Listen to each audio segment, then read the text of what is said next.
Welcome to Sweet Life Beat Life. We hope this video helps. In this video, I will explain how to reset your Jeep compass. To perform a basic soft reset, simply turn off your vehicle and remove the key.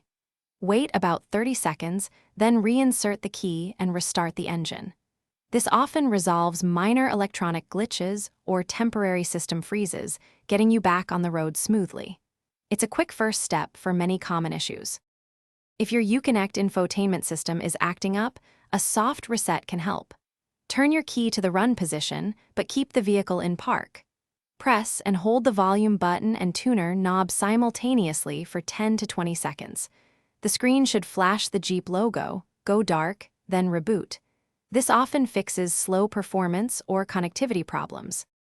For a more comprehensive reset, you can disconnect the battery. First, turn off your Jeep compass and open the hood.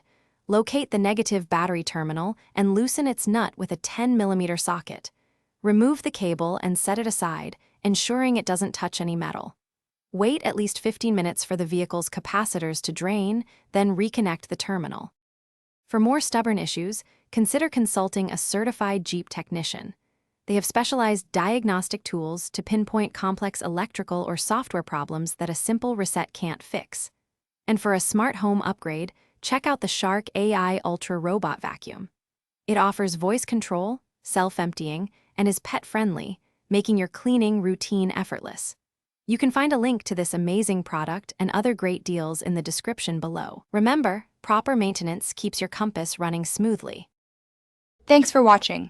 Consider subscribing if we helped you.